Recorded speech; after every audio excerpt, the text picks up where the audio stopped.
Deep beneath the earth, the air turns cold, the light dies, and the mountain groans. While machines roar on the surface, men crawl into the throat of the world. They enter into the rat holes, which are nothing but narrow graves. 3 feet high, miles of darkness, no oxygen, just hand-carved stones and billions of weight above. One crack on the roof, these tunnels become a tomb. The price of the coal mined out of these rat holes is paid in blood. This is the story of Meghalaya's rat hole mining.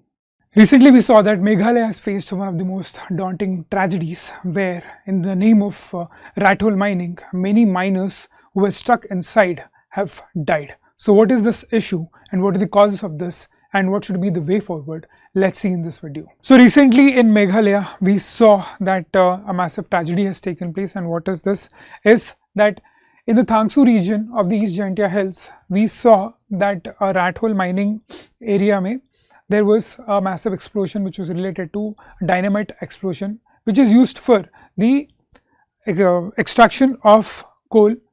Okay, so around 25 miners are declared as dead and 18 bodies have been recovered till now. The rescue operations are still going on. Why? Because now these rat hole mining, as the name goes, these are very small and you will have to crawl inside these holes, and you take a very small handhold implements and then you dig out the coal from here. Okay, and these are like vertically very long and horizontally the connections are around only 3 to 4 feet height. Okay, so and that's the reason why the rescue operations are being conducted, though they are being conducted, but it is a very treacherous job for the rescue teams as well. So before we get on to any details, let us try to understand what are the different forms of mining there.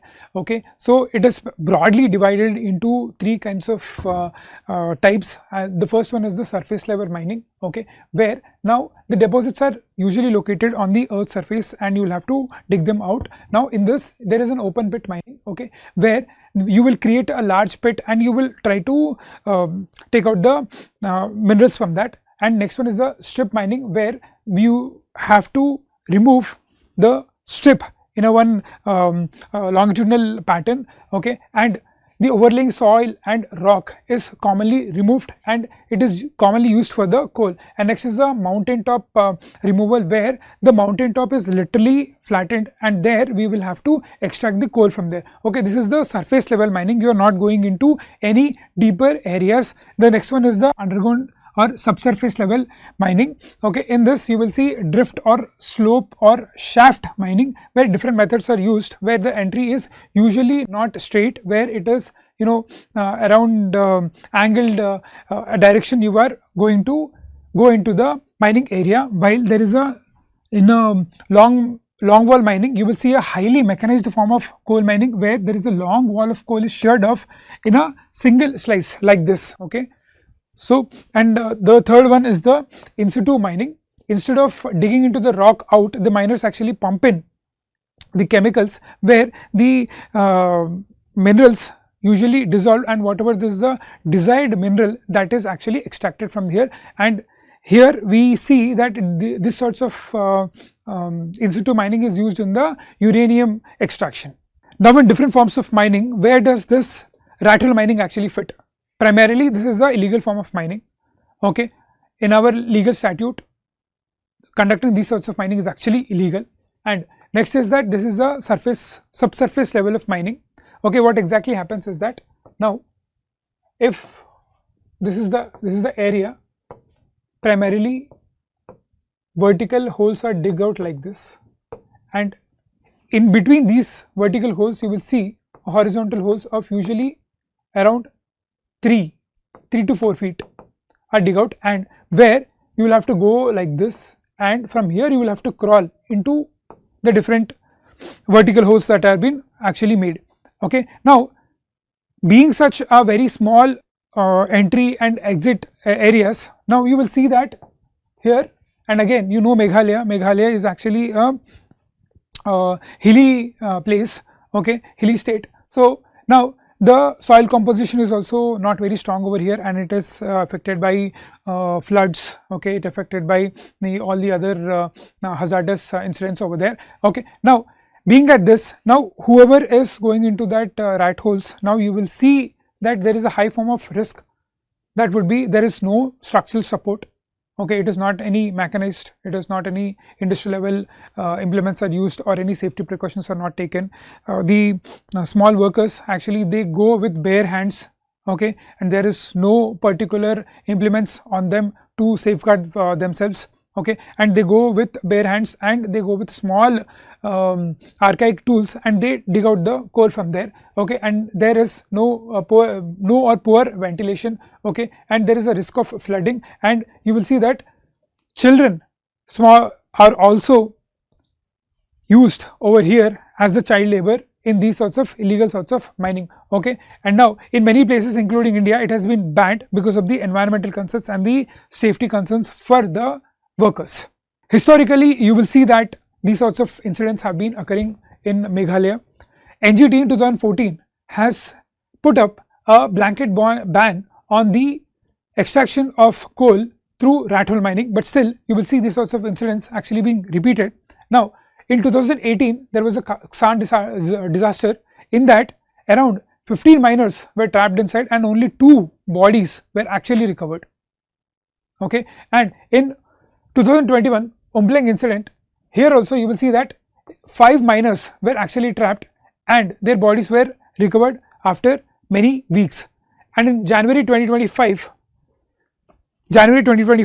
in the Dima-Hasao Meghalaya border, you will see that there are several miners who were actually trapped there, and a few of them have also died because of the illegal mining, especially the rat hole mining occurring over there. Even after NGT putting up a ban, and even after government taking many measures, why does these sorts of rat hole mining actually occurs? So this is because of the geography and economical issues. So the primary reason is that, see, now Meghalaya doesn't have the broad coal seams as Jharkhand, okay, or in the other areas that you will see that the coal mines that are found are in a very broad seams, but in Meghalaya it is very narrow seams, okay. So here being in a very narrow seams, now you can't uptake a industrial level mining over here, okay, you can't uptake a industrial mining over here, industrial level mining over here, okay. Next is the regulatory loopholes, okay. Now even though NGT has banned it and Supreme Court has also said that, okay, you cannot extract, but it is allowed for the transportation of the previously extracted coal over here. And what do the critics actually say, that now this transportation clause is taken as a loophole, and what they do is that, what these miners do is that they will try to extract new coal, okay, in the name of already extracted coal, and now it is being transported, okay. And the economic despair, whoever miners actually who are laborers or miners who are actually working over here, they come from a very poor background and they are migrants from different states, especially from Nepal, okay, especially from Assam, okay. Now they will see that there is no employment for them, and these sorts of rat hole mining will give them good amount of daily wages. So what they do is they risk their life and they go into it, okay. And now you must also understand that this is not just for the human disaster, it is not just hazardous for the human, but you will see that there is a river flowing in the Meghalaya that is known as the Kopili river, and because of these sorts of illegal and unscientific method of mining, the Kopili river is being highly polluted. So yeah, we must also understand that this is a holistic problem which has to be dealt very holistically.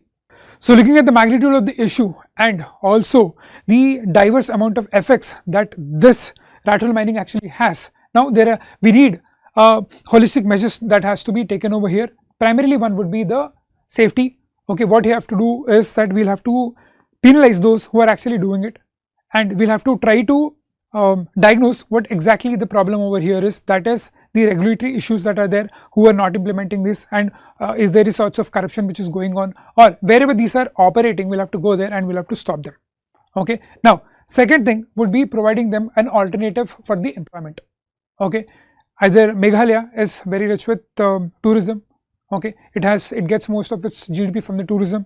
Okay, next is it has good amount of rainfall. We can go for the horticulture over there and provide them alternative sort of employment over there. Next is the governance. So wherever the loopholes are there, now we'll have to make sure that strictly the rules are followed and they are implemented. And finally would be whatever the damage has been done to the environment, that will have to be lime treatment should be done to the areas which are actually polluted over there, and the reforestation of the already abandoned rat hole pits, okay, that can be done over here to make sure that this issue is solved in a very holistic sense. So I hope you have understood this issue, and this video was helpful for you. We'll be back with another video. Thank you so much.